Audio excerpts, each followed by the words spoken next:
1, 2. 1, 2, 3, 4. 1, 2, 3, 4. Get out the door. Well, welcome to the Mexico Grand Prix post-race Chinwag.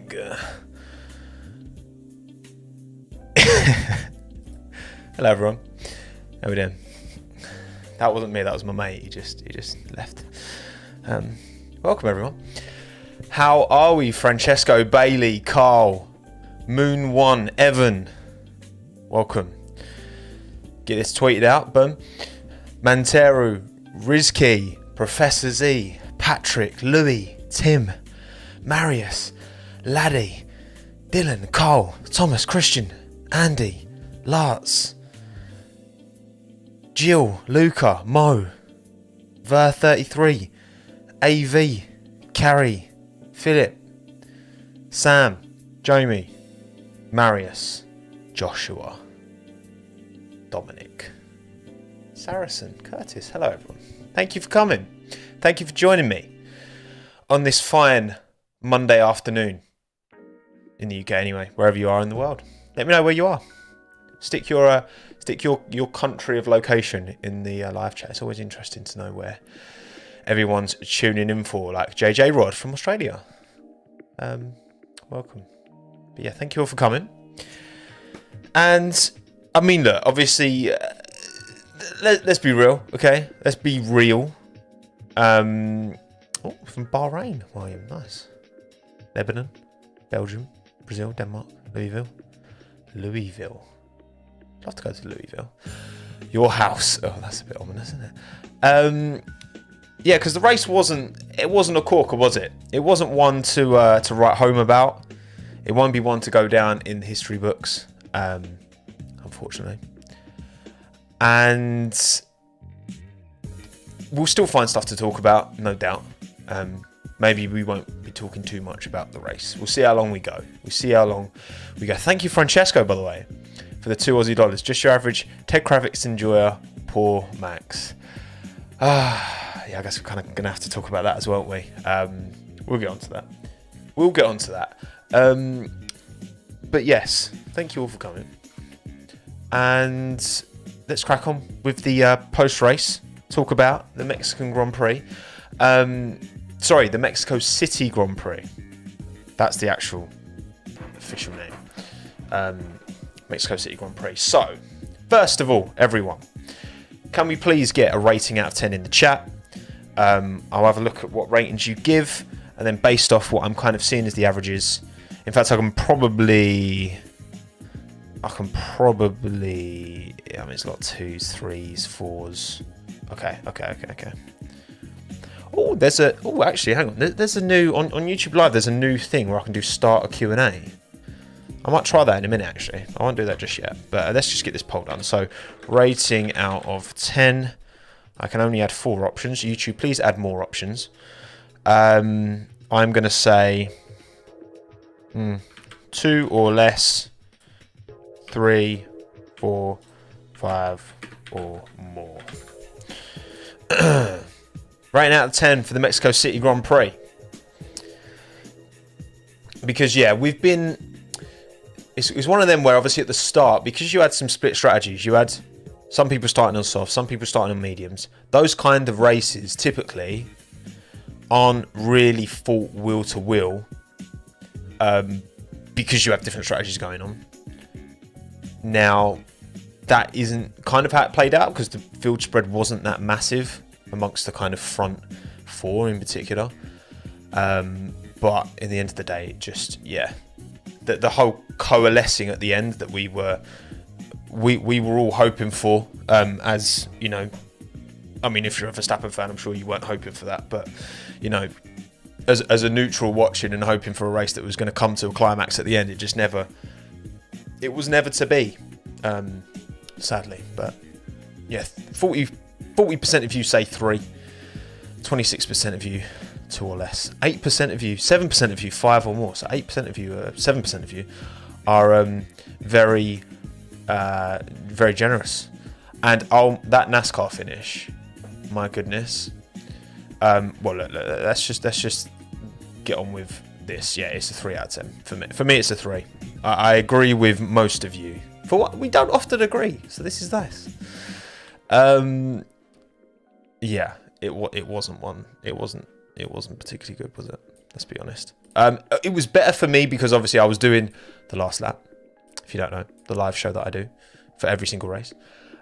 So when you've got 3 other people to chat to when things are a bit... But I can always tell from the live shows, when we've talked about a lot of stuff that's not related to the actual race that's going on, that's when, okay, you know, it's probably been a bit of a stinker. Because we've been... Is there something above my eye?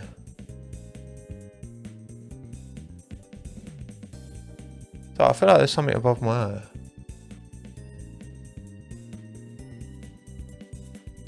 There's definitely something above my right eye. Anyway. Or am I just going crazy? Maybe I'm just going mad. And that's also fine. Oh, and yeah, thank you again, Francesco. In fact, actually, before we carry on, because again, there wasn't too much. There's definitely something above my eye. 100%. Here. It's really annoying me. But anyway, yeah, exactly. This is the content, Dante. Exactly. Right eye fair of the weekend. Nah, man. We've honestly, this NASCAR finish is jokes, right? It is jokes. It's so good. It's so good, right? Hang on. What was the best view? Let me find the best video. So I know you're not here for NASCAR, but this actually happened. Wait, let me just find the best. There we go. This is a good fan perspective of it. Right, let's get screen share up, and let's. Oh, you lot are in for a treat. Honestly, like when I first saw it, I was like, "That's not real." I was like, "There's no way that this is real," but this is literally real. Okay, this is real. Wait, why won't it just play? Watch. Just keep watching, right? Keep watching. The man did the wall ride. He actually did a wall ride around the final corner.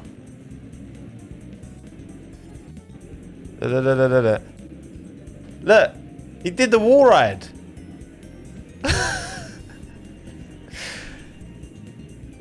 As Dizzy Rascal would say, bonkers, mate.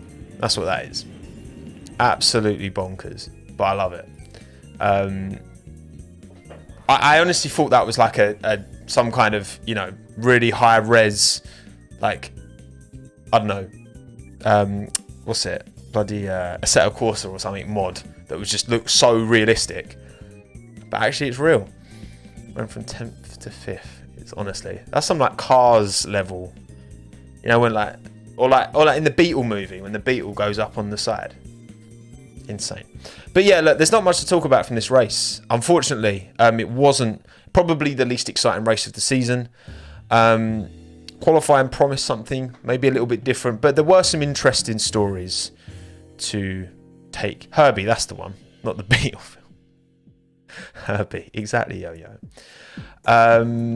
So, let's take a look at the results, shall we? Let's take a look at the results. Max Verstappen wins again, now taking the record of the most wins ever in a Formula 1 season. Obviously, there are more races now than ever in the past, but he's also on course. I believe if he wins the last 2 races, he's on course to match Schumacher's record of the most percentage. The percentage of wins over the course of the season. Yeah, most points as well. Like, honestly, the kid's a joke. He's just so... Yeah, he might even surpass it. To be honest, I'm not sure off the top of my head. I know he's obviously taken the record now of the most wins in the season. And, yeah, man. That Max Verstappen Red Bull combination is something frighteningly good. Frighteningly good. Thank you, Jamie, as well, for the 299. Danny Rick carried the race. Kind of... You're not wrong. You're not wrong. Sorry, there's something above my eye that's really distracting me. What even is it? What's happening? Oh, got it. Go into focus. Stop looking at my face. Stop looking at my face. Focus on there it is. There. Whatever that is. Anyway. Was it Ascari got 75%? Yeah. I mean, obviously that was back in the day when they had about 8 races a year, didn't they? Not that isn't still impressive. Hey, JB's in the chat as well. Shout out, not applicable, JB. 40% chance of. If you know, you know. Right. I don't know how that became a thing yesterday, but it was funny. Yeah, Max Verstappen takes the win. Thoroughly deserved. Great drive from him. Faultless. Put it on pole by 3/10 as well. So unreal. Hamilton P2, Perez P3. Glad Checo got on the podium. That was kind of the main thing. Obviously everyone wanted a Checo win, surely, right? But a podium is the next best thing. So the vibes were good after the race. The vibes were very good after the race because the Latin fan base for Sergio Perez is something very, very, very special. Change the background music, it's so weird. Kesh Van, have you not played Gran Turismo before? Come on, oh, this is a great one.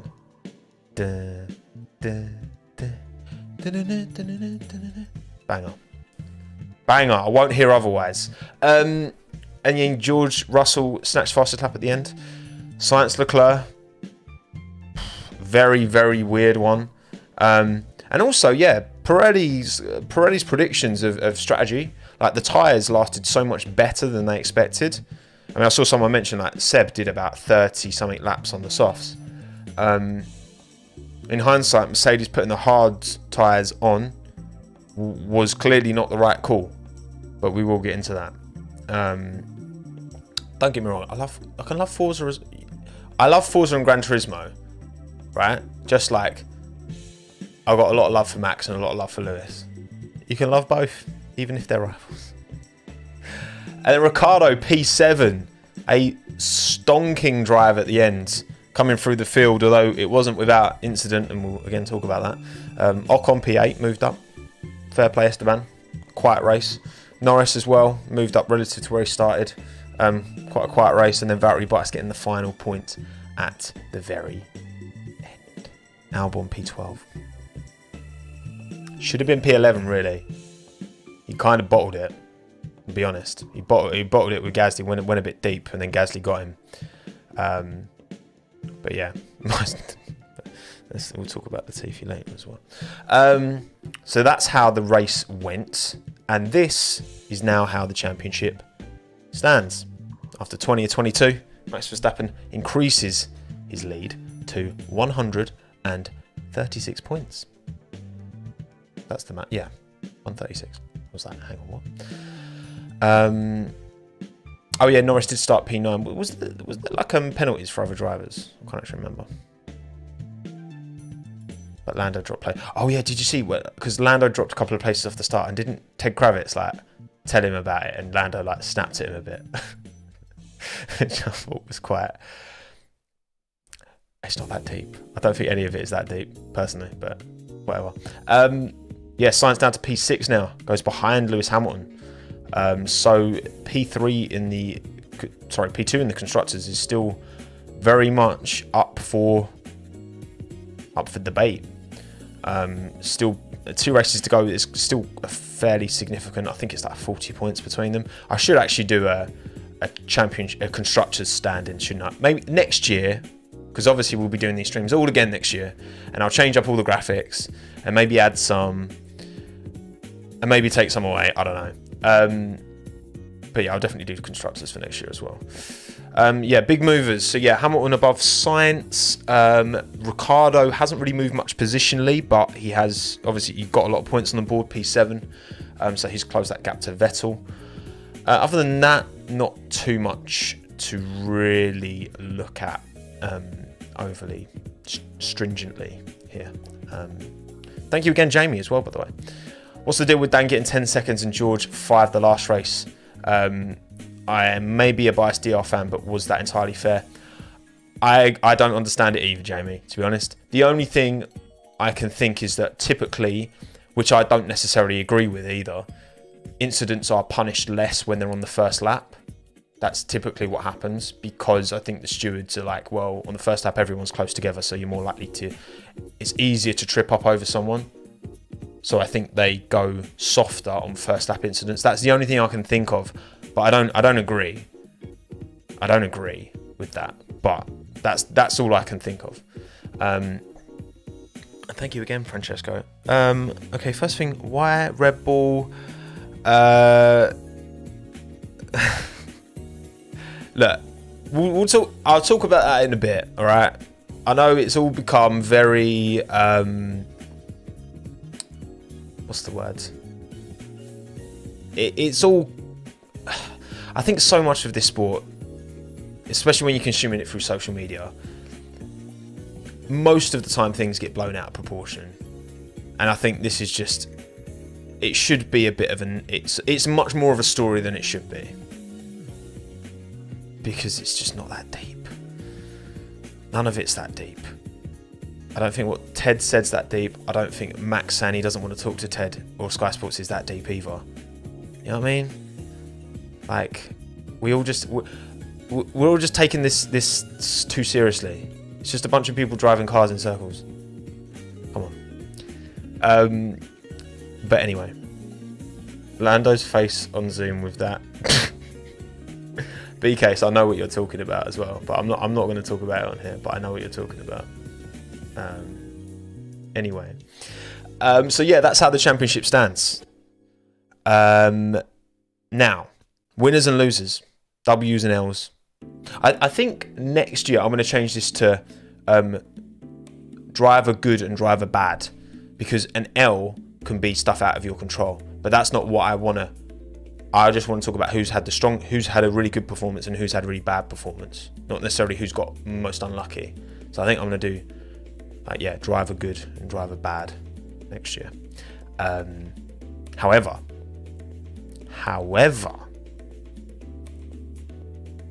you want to see mine?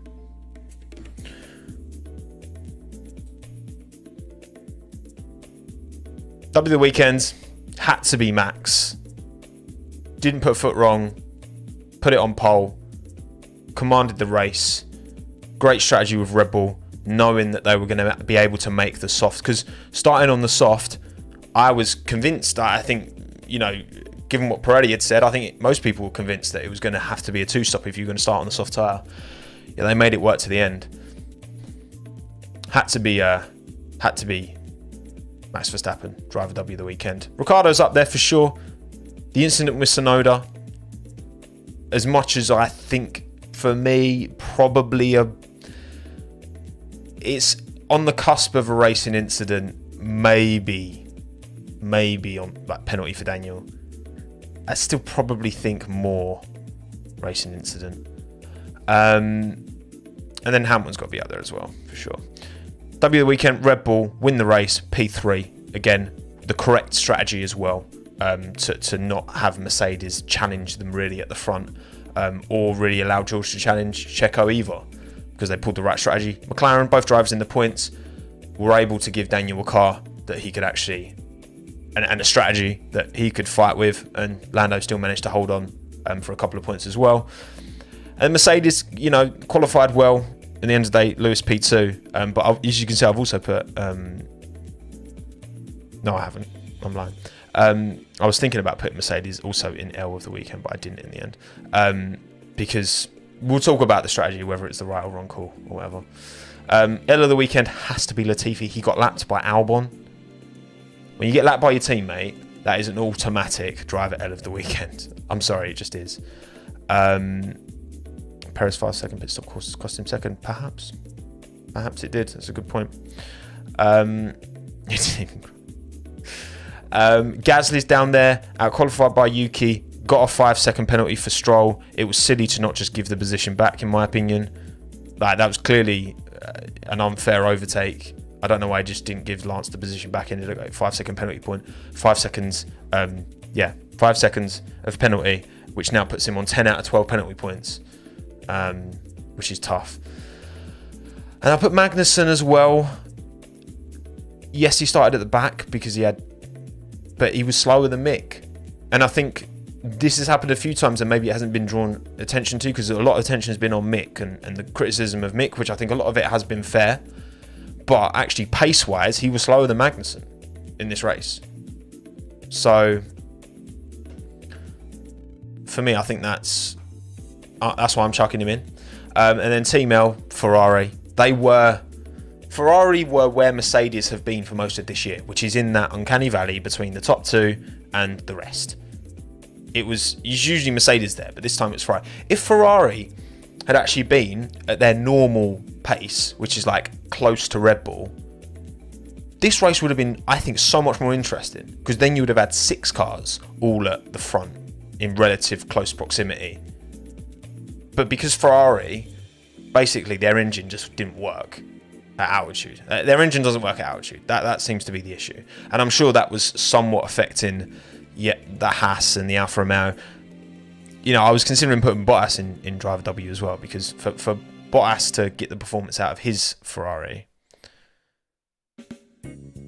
it must be something to do with the power unit in some way, shape or form. What Ferrari turbos can do, maybe it's the turbos. Something to do with the power unit in some way, shape or form. Aston more an L than Ferrari. The thing is, like, I think expectations with Aston Martin should still be measured, right? Like, they've got a car that in certain conditions can perform really well and others can't. I don't think they have that consistent package like Ferrari do, obviously. But yeah, they were just a mile off. But yeah, and then Haas, just nowhere. So I put them down there. And Alpine because Fernando's car broke. So that's the way I feel. That is the way I feel, people. I could be right, I could be wrong. At the end of that sport, everyone's got an opinion. And these are mine.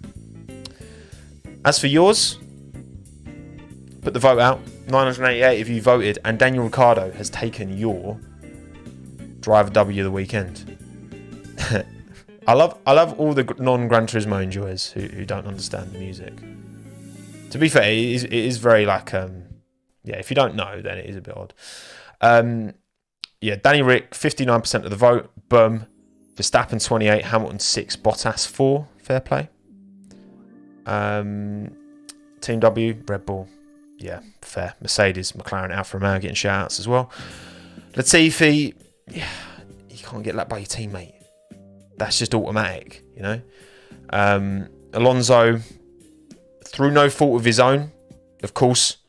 It is an L, but it wasn't his fault. So, again, this is why I want to clarify this for next season. I'll do good and bad. Leclerc, 16. Gasly, 8. I mean, I don't think Leclerc, like, him and Sainz were both really slow, so I don't think it's on Leclerc. But again, it's an L because Leclerc finished 6th in a Ferrari, which inherently feels like an L. Didn't Latifi? Latifi did say he had damage. To what extent that affected his performance, it's impossible to say, but regardless. And then Gasly, 8%. Ferrari win at Team L as well. Haas, Alpine and Mercedes. Boom. Yeah, it's hard to rate Alonso's race because he was running like best of the rest. He was running P7. So he was actually having a stonkingly good race. And then the car let him down, like has happened so many times in his career. So that's what you lot thought. Team time now. Let's have a little talk about the subjects to do with each team. We'll talk about. We'll start at the top and then work our way down. Red Bull. In terms of on track, not really too much more to say. Max definitely had the advantage over Checo all weekend, and convincing victory. Correct strategy from the team, and the drivers were able to make that strategy work as well. Checo's great on his tyres. Max is great on his tyres. They were able to take those softs longer, put the mediums on till the end, and not have hardly any drop off at the end either. So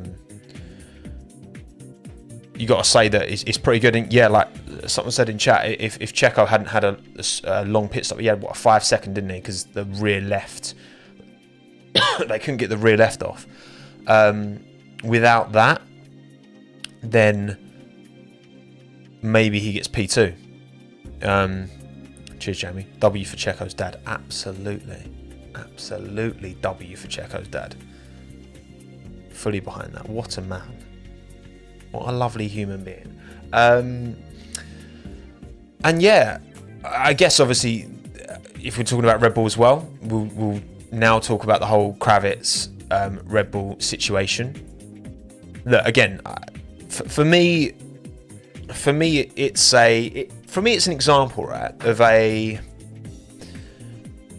story that's come out, and once it goes into the public space, the public ecosphere, then so much more like malice, so much more emotion is attached to it than the initial sources, right? So for example, what Ted Kravitz, like, I get why Max is annoyed. I get it. And I get why Ted has said what he said, because that's what he believes. And he's obviously representing Sky. And you know when people like work for companies and they put oh, these views are not my views are not representative of blah blah blah. And obviously, look, everyone's got their own perspective, their own opinion. Again, I think part of the problem is that the Sky feed is also like the world feed.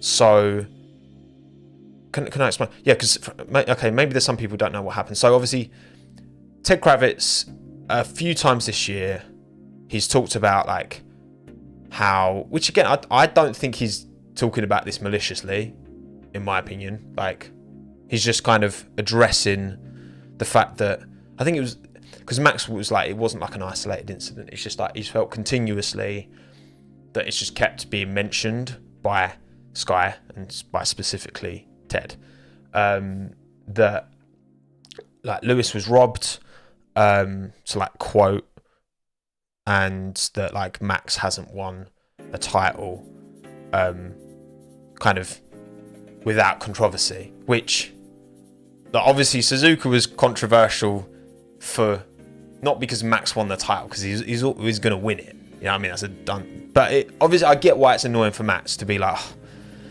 you know, when it's a mainstream broadcaster that is covering the world feed.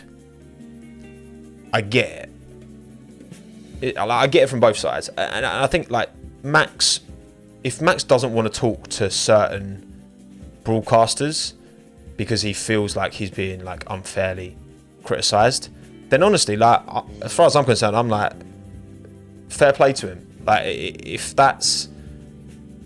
I think as Sky is the world feed, I think there is an obligation on Sky to be as neutral as possible. But for example, say it was Ziggo, right? Who, I mean, and that's Viaplay this year, right? But obviously Ziggo is the one that's known, like the Dutch broadcaster.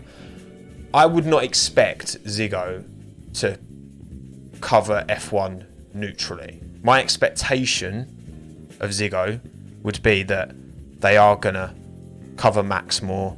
Say they will cover it now, cover Nick De Vries more next year. That would be my expectation. But with Sky, if it was just the UK feed, then I think I'd have the same expectation. I'd expect to see more of Lewis and George and Lando.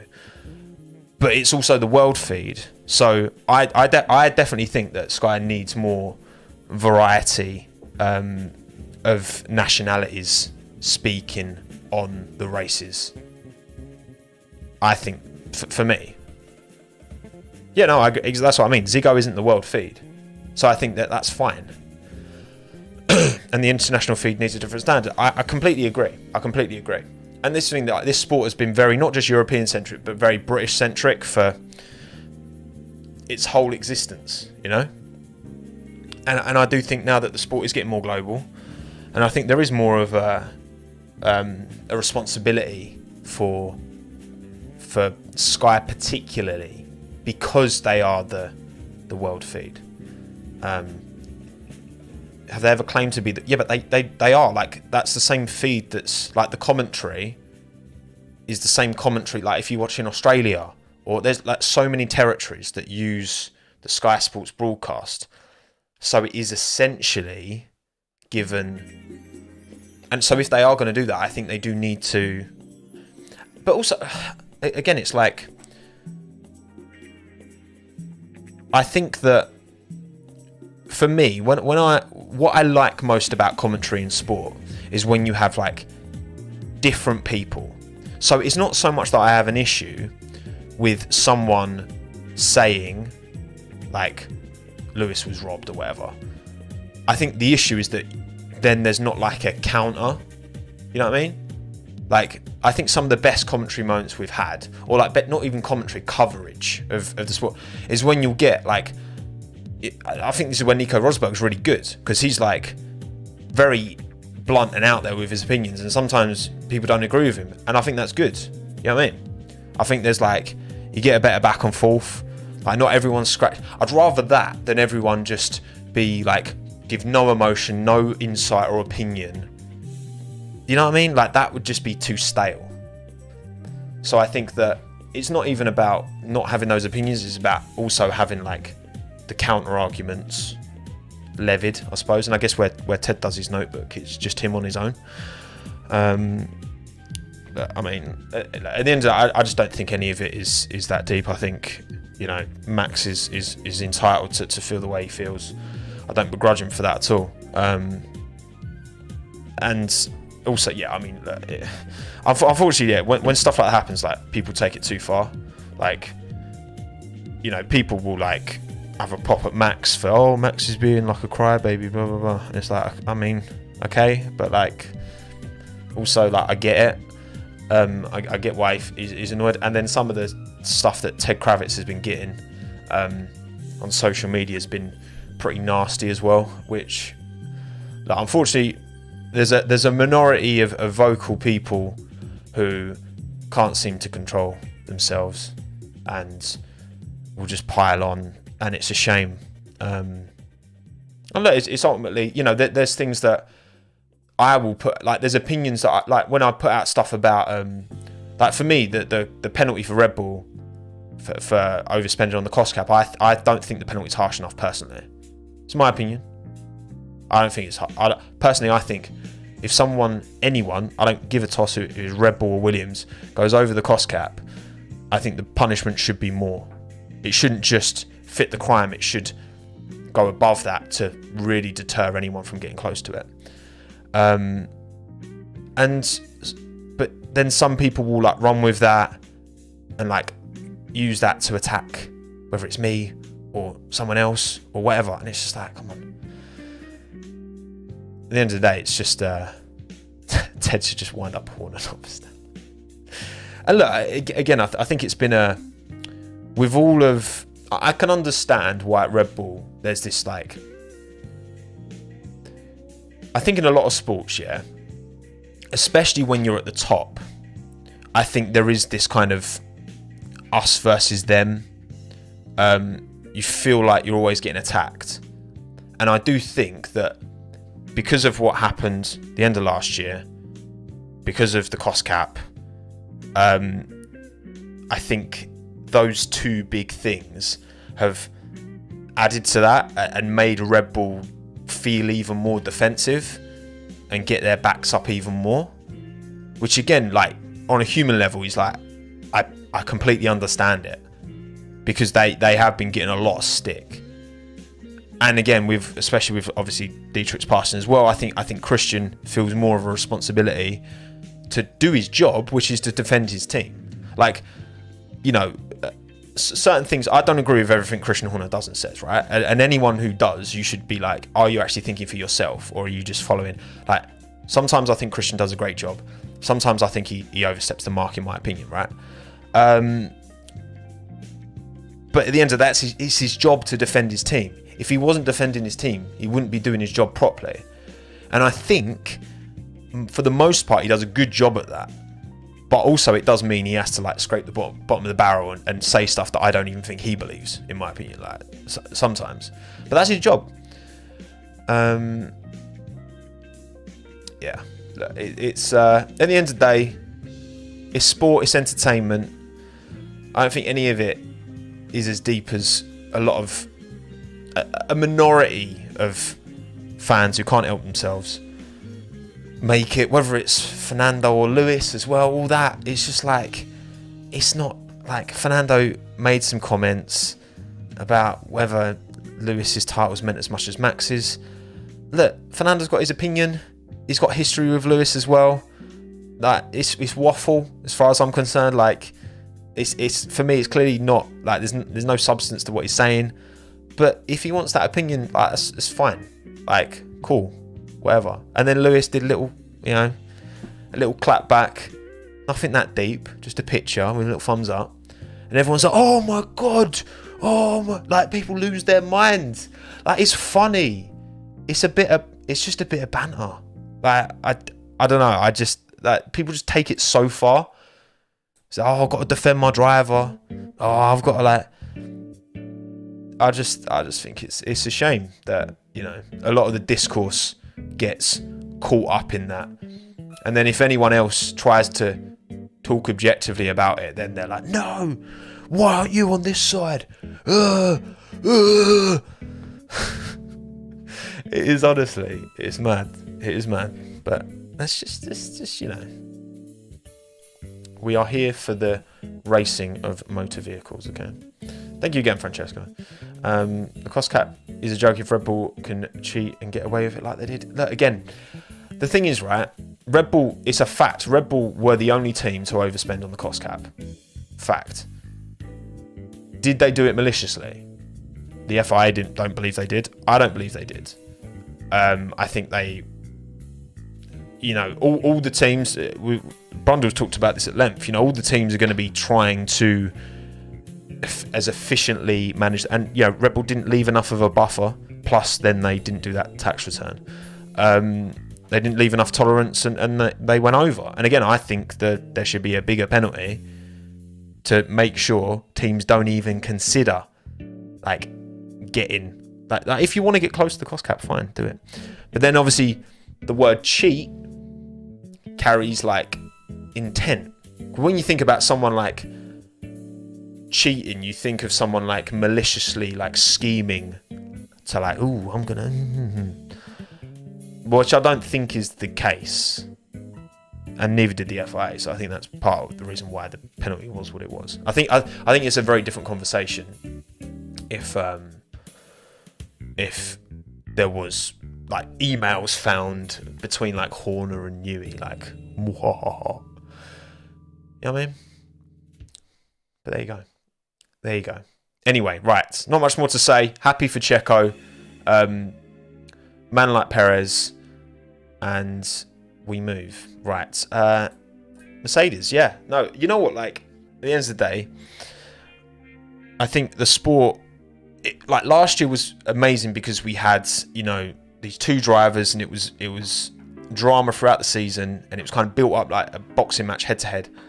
But I would rather see like 3 teams in the scrap than like 2 for sure.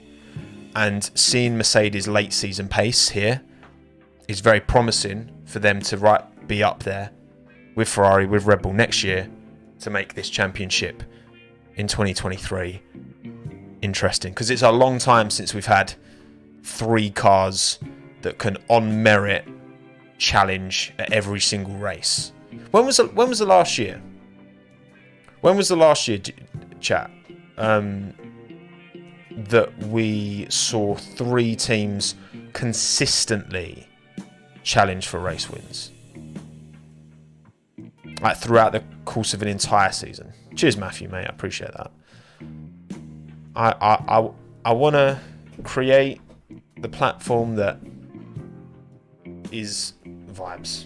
2012. Yeah, probably 2012, innit? Red Bull 2018. Yeah, they were pretty strong 2018. It's true.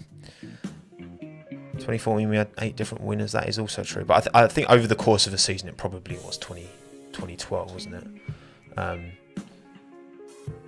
And that's what, like, don't give, like, if the regulations do their job, this is like, I've got to be honest, like, the more I think about it, the more I'm very, very impressed with the new regulations, and I'm very, very excited for what like 24, 25 is going to be like, because I think for the first year of a new set of regulations, the field spread has been so much closer than it typically is. Like, let me find an example, right? So 2014 Formula 1 season, right? So 2014 was the first year of those new regulations, right? First race of the year, let me find it. So it was Australia. And qualifying, the field spread in Q1, I'm going to take away Romain Grosjean because he didn't set a proper time. So the field, so P20 in the Caterham was Marcus Ericsson, 1:35.1. Wait, why did the times go up in Q3? It must have rained. Wait, Q1. There we go. So 1:35.1. Marcus Ericsson in Caterham, P20.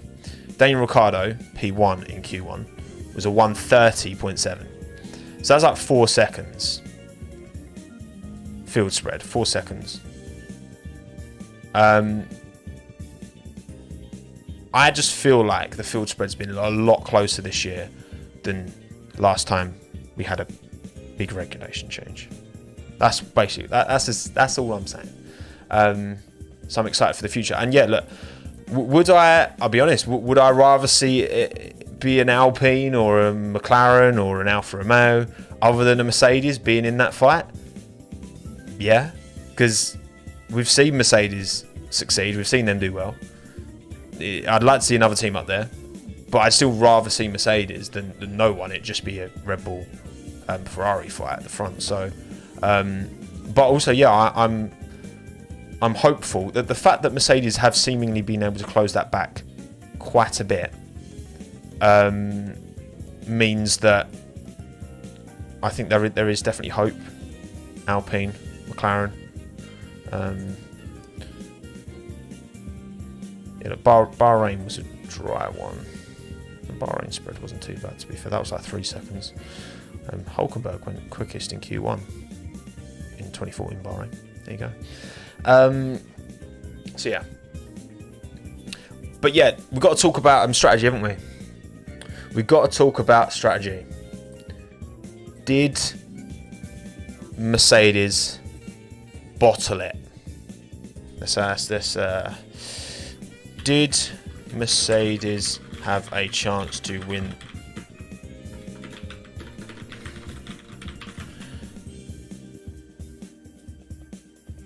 Let's see what you think. This music sounds like Mario Kart. Mario Kart. Are you sure, Wessel? Are you sure?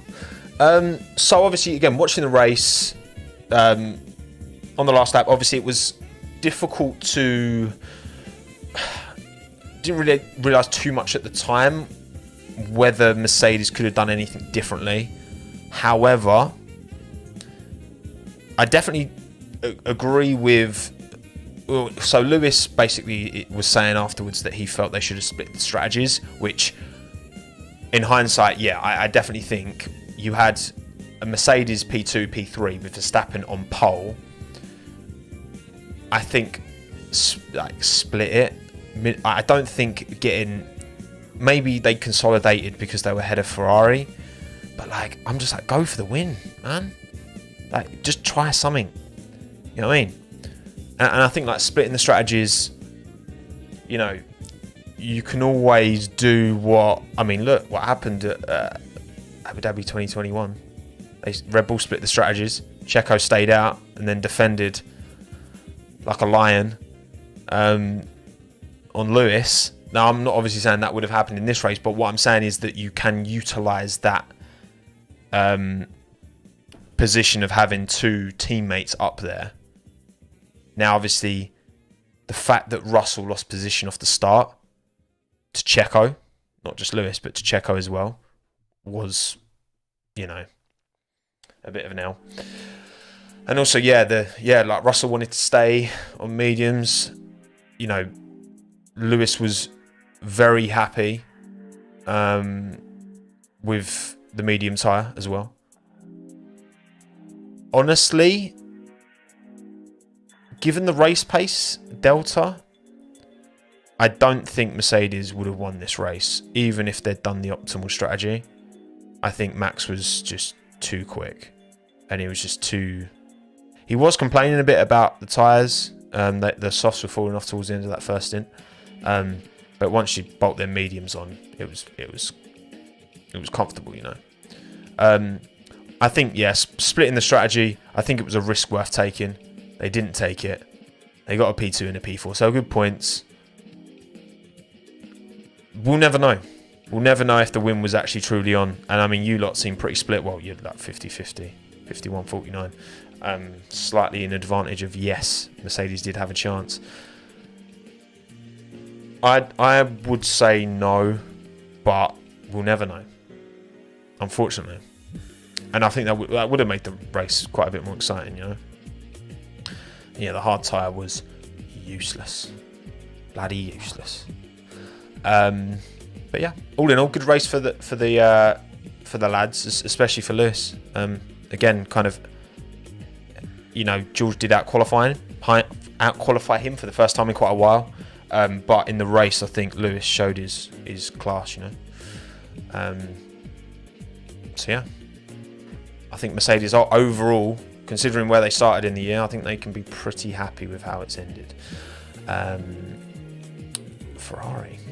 Yeah, so a few of you said, again, I haven't looked into exactly what they've said regarding the issues. A few of you have said turbo related. Again, the altitude at the Mexico City streets, Mexico City circuit is obviously it's a factor, and that's clear as day here, right?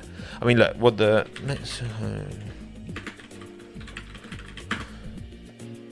because the track itself, Autodromo Hermanos Rodriguez. What is the altitude? It is... Come on, Wikipedia, help me out.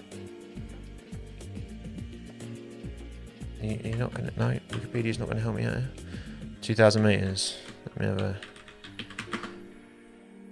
Yeah, 2,285 metres. And then what's Interlagos? 700 metres.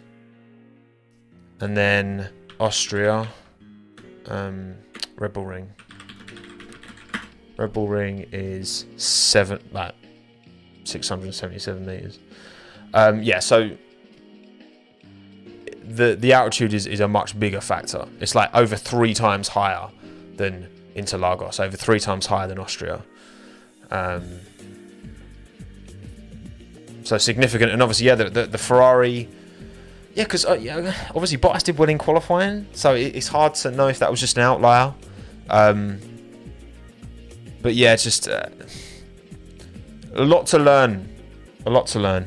I think, I think for the drivers and for the team going into next year, lick their wounds and crack on.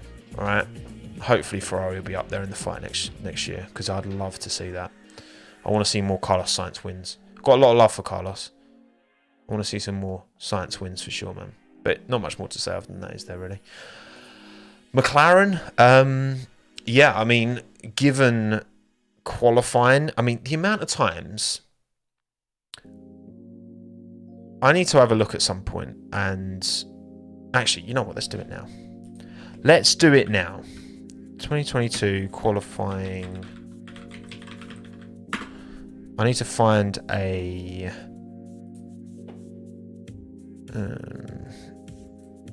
I need to find like a where Daniel Ricciardo's qualified in every single race, because I feel like he has qualified P11 so many times.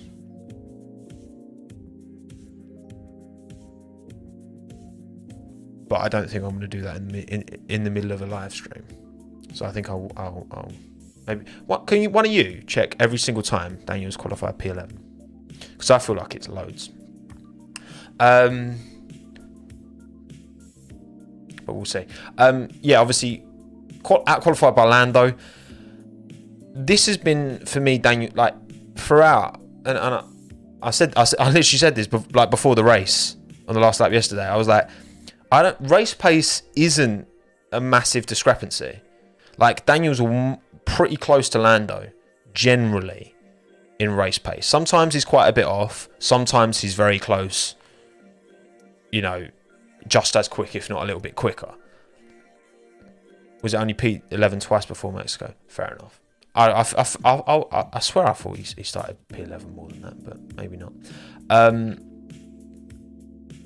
It's the fact that he'll qualify poorly. Like, he sometimes goes out in Q1 when Lando would get to Q3.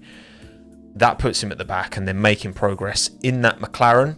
It's not a Ferrari. It's not a Red Bull. You can't make progress in that car. Like, so when you're starting so far back, then that's for me the biggest problem. Is it 4 times, Grace? Oh, see, 4's quite a few. Eva, you saw F1 Twitter for the first time yesterday. Horrible place. Yeah, man. All right, keep off it, bud. Keep off it, buddy. But you know what? Like, oh, man. Yeah, I was really like, it was just really sad to, like. And he said afterwards, he was like, he can't explain why this season hasn't been more like this. Because yes, the strategy worked in his favour, right? Having the soft tyre on, Lando only had the hards on, and Daniel was able to make progress through. But he said he felt like the car underneath him, he could lean on it. He felt he could get the best out of it. And it's just such a shame that, like, it hasn't worked out. And he hasn't even got a seat. It's just, it is peak, man. It's like nice seeing this result, but then it also reminds you of, like, there is an incredible driver there, and we're not getting them. You know, it's like what we saw in 2020 with Vettel. You know, the talent was always there, but he was having such a poor season. The confidence was low. The belief in the teams was low. You know what I mean? It's just like, but the problem is, this is a one-off, because Daniel's had these moments in the year, and then he just hasn't been able to carry. You know, after Monza, he was like, oh my god, like, this is it. This is the turning point. And then it's just never. You know what I mean? And I honestly, like, I hope he's going to be back. He gave an interview after the race, basically saying he's pretty much certain he's not going to be in a race seat, but he's got options as a reserve driver, essentially. So yeah, and that will give him a bit more headspace, time to kind of get out a bit. And I'm sure, like, you know, that first race of next year when he's not on the grid for the first time since his career started in 2012, whenever it was, you know, I'm sure that fire will be burning brighter than ever, and he'll be desperate to get back on in 2024, which I think, you know, is a human, you know what I mean? And sometimes you need that, like, reset. But yeah, so happy for him for this race, obviously. Again, I think the penalty with Tsunoda was harsh. I do think 10 seconds was very harsh for that. Very harsh. Again, especially when George got a 5 second for a way more, like, blatant incident last week. The only thing I can think as why they gave Russell 5 seconds last week and Daniel 10 this is because they are more lenient with lap 1 incidents, because everyone's bunched together, so you're more likely to, you know, collide. But man, it's like 10 seconds felt harsh, man. That felt harsh, because Tsunoda left it open.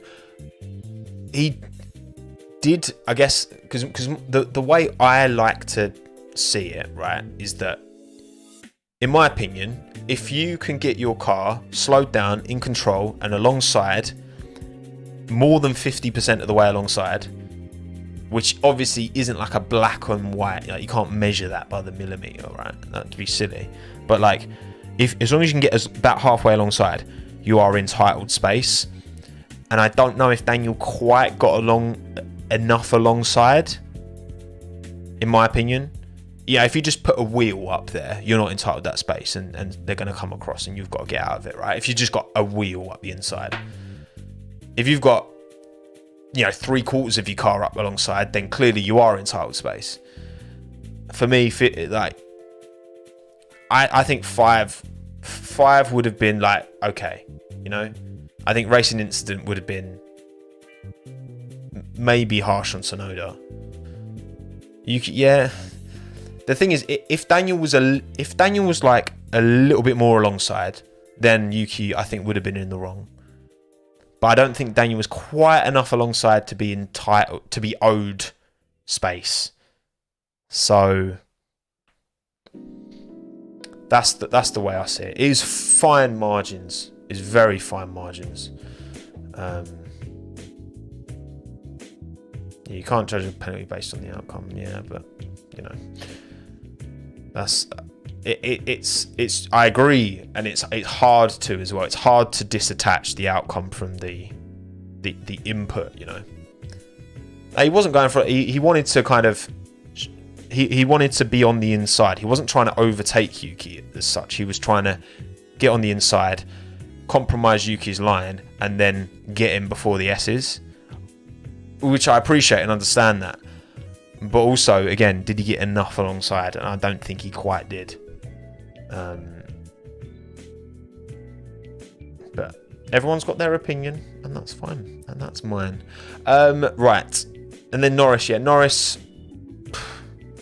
It was okay. I mean, hard to really rate Lando's race, to be honest. Not a bad race. I don't think it's one he'll remember particularly fondly, or otherwise. So, yeah. Anyway, right, next. We've got to talk about Alpine, haven't we? Oh, Alpine. It's broken. Again, for Fernando. I wonder how many points he's lost now. Fernando's lost 416 points, which is the exact number of points Max Verstappen got. No, yeah, man, like another tough pill to swallow for Fernando. And you know what? I think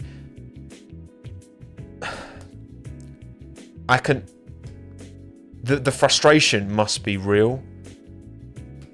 And obviously going to Aston Martin next year, a car that has been seemingly, that Mercedes power unit anyway, has been pretty efficient. And they are moving in a positive direction for sure. Their trajectory has been really strong. So yeah, I think that's kind of a good thing for Fernando, because I mean, it's not good. It's not good. But again, I think, obviously, yeah, Fernando's upset, but he didn't is annoyed, understandable, but he didn't he didn't fully throw the team under the bus, which, at the end of the day, they build the engine. Everyone's trying their hardest, and sometimes it breaks, unfortunately. And the Alpine engine department need to do better. They know that better than anyone.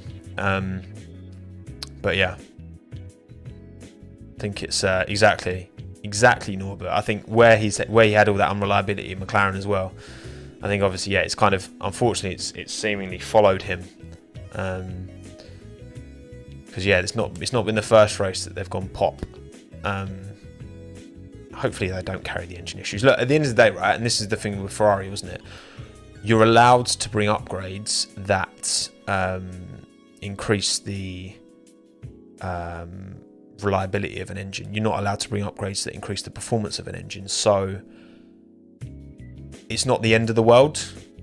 Same with Ferrari. It's not the end of the world that they've had a few engines go bang, So I'm playing with this, and it's got screen wipe fluid all over my hand. kind of ironic. Alonso said at the start of the season he doesn't care about reliability as long as it's powerful. Yeah, I guess that's easy to say when you haven't retired about 20,000 times out of car unreliability, is it? Right, but yeah, not much more to say. Ocon had a good race, like finished P8 in the end. Kind of like Lando, they started close together and they finished close together.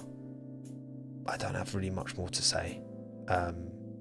Ocon was once again the lucky side of the garage because Alonso was driving a better race than Esteban for sure. But yeah, not much more to say on that. Let's talk about Alfa Romeo. Very impressive in qualifying from Bottas. Very impressive, and I think that ultimately that was a bit of a red herring. Like, I think still getting that Alfa into the points was very good from Valtteri. I know he did start P6 and finish P10, but I actually think that he did just a really good job with a car that just hasn't moved forward in its development. Oh yeah, Ocon's overtake on Bottas was clean. That is true. That is true. It was a good overtake. Yeah, Bottas was having a sniff back, wasn't he? But couldn't get past. And yeah, I think Bottas does a great job in qualifying. In the race, kind of consolidates, does as much as he can. Joe, relative to Valtteri, wasn't great. Obviously, he started a lot further behind Valtteri and only ended up like 3 places behind. But obviously, there were issues for Alonso, who Bottas out qualified. There were issues for, Tsunoda as well. So I don't really know, to be honest. Probably kind of screwed Bottas. Yeah, probably just didn't seem to understand this circuit. They just didn't seem prepared for it. So essentially, I've already talked about the Red Bull Kravitz situation, so I'm not going to cover that again. But it's earlier on in the stream if you want to rewind back. That's it. Nothing more to say. AlphaTauri, again, I think Gasly had a bit of a stinker at qualified by Yuki. Gets a 5-second penalty, which was a bit silly in my opinion. For me, you just give that position back and then you just crack on with your race.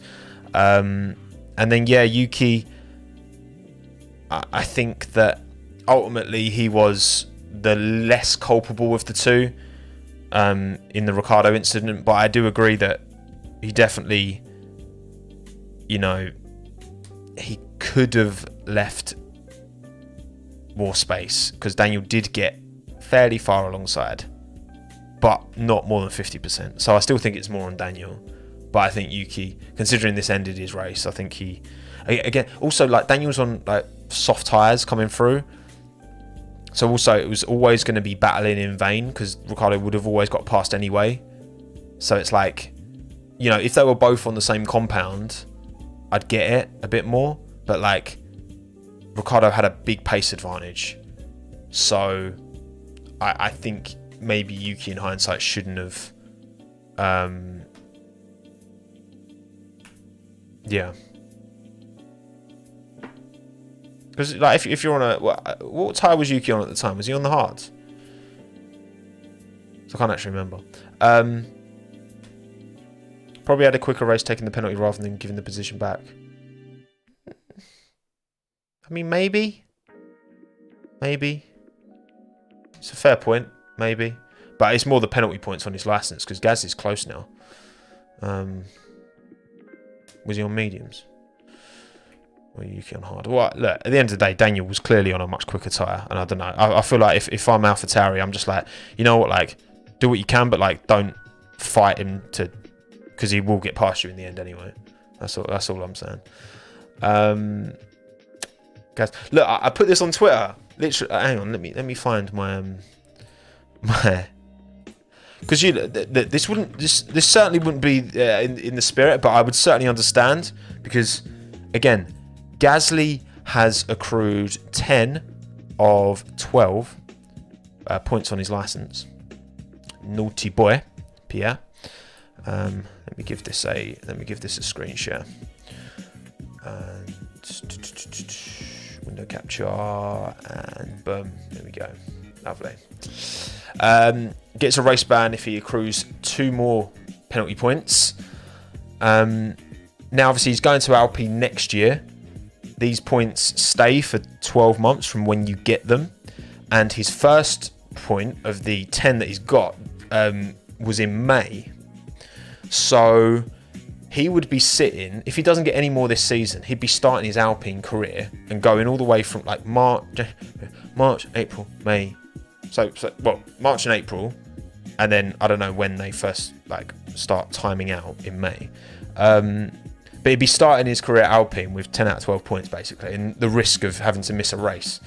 So, would it be sensible for him to accidentally get 2 penalty points at Brazil? Maybe at the sprint race? So then, because I wonder if he got the 2 penalty points at the sprint race, he would not be able to participate in the main race.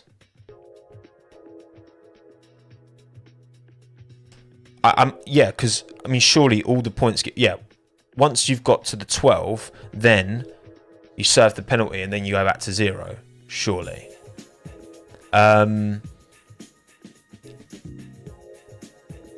Because then he cleans his license, ready to start afresh at Alpine. Also, yeah, it reminded me of... Oh, it reminded me of this classic Neymar, who loves to... get red cards. Whoops. Oh no, I've got a red card. That means I'm going to have to miss this game. I'm just putting the suggestion out there. Pierre, if you're watching, I'm just saying it might actually be a sensible thing to do, but don't tell anyone. All right? Just keep it quiet. Just keep it between us, yeah? Gasly gate already.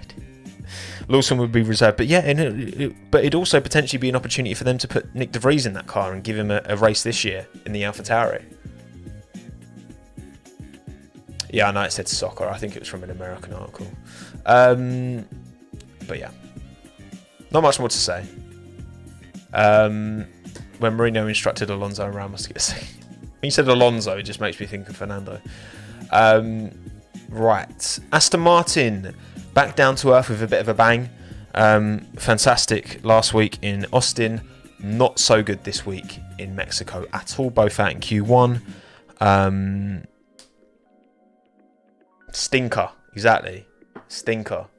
The car just wasn't there for either driver. And just slow. That's just what Seb was saying after. Lance as well. Car was just slow. A lot to learn for Aston. Considering their car looked like this, you see in the picture with the big bloated side pods at the start of the year. Like, they've gone through a lot of changes. But again, look, hopefully, with the slide development scale, you know, with the investment at Aston Martin, the long-term plan can deliver, you know? Yeah, Lance had a banging start as well, didn't they? They were the only team to struggle on the medium as well. I mean, that says a lot. So, yeah, not much more to say on them. Poor race. I'm sure they'll be glad it's over, as will Haas. Kevin was having gearbox problems at the start before the race, wasn't he? They were a bit concerned about that. He started at the back anyway. And, yeah, new hires as well. Good point, Musab. Yeah, look, it was one to forget for Haas. But Mick was quicker than K-Mag, like in race as well. So... as much as it wasn't a good result for Haas, I think it was a good race for Mick's, from Mick's point of view, for his stocks to keep that seat. You know, we'll see. We'll see what happens. We will see. And then I guess the final team is Williams.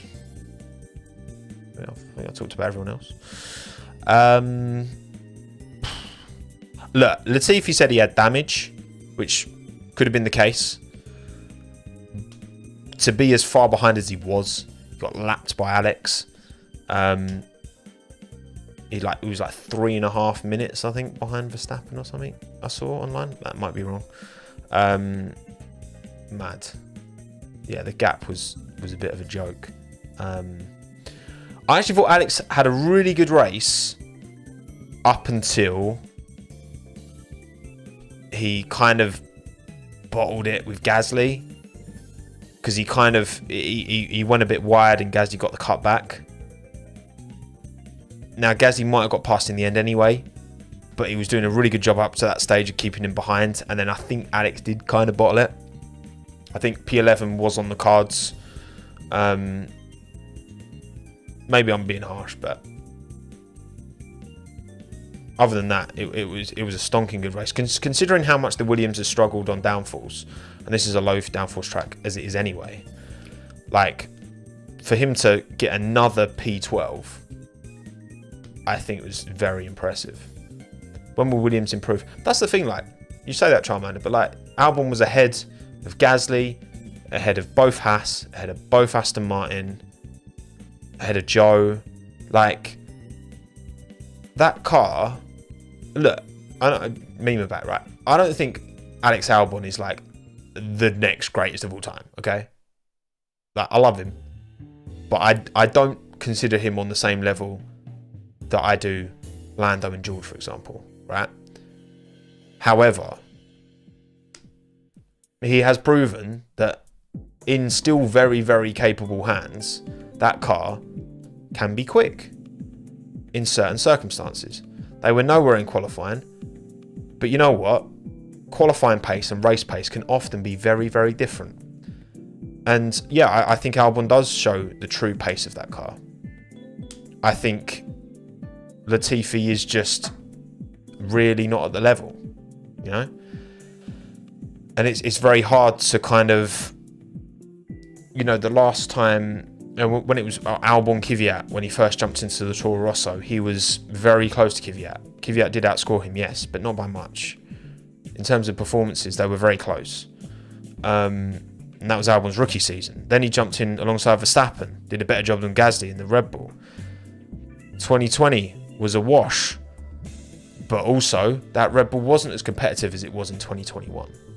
You know, it was going to be harder for Albon to achieve podiums than it was for Checo in 2021, because that car was clearly better relative to the field. And now he's coming to the Williams and he's against Latifi. So it's difficult for me to have a really strong opinion on where Alex sits, because I think there's been a lot of caveats. Look, I've said this many a time at AR17, so I can just recount this quite quickly, you know, because I've practiced this one. No, genuinely, like, I find it quite difficult to really rate where I think Alex is, because recently we haven't really seen him.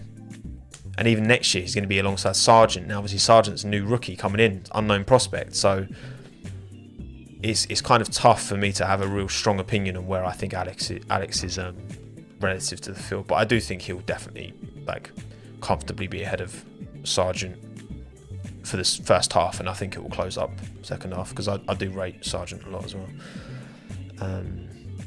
But yeah, to see Alex alongside someone like a Hulkenberg or a Perez, that would be really interesting, actually. Albon, Perez alongside each other, how they would do relative. Exactly, he doesn't really have a teammate to compare to, you know, but is what it is. Cool. All right. I think we are done, everyone. Some of you are going to go now that I've said that, and that's cool. I actually just want to test this feature. It just says Tommo Q&A.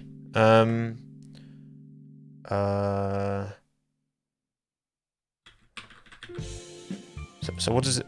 I'm starting a Q&A, but I don't even know what this. I've not done this on. This is now. So okay, so chat's disappeared. I'll just put hello. How does this work? How are you, Tommo? I don't understand what this is.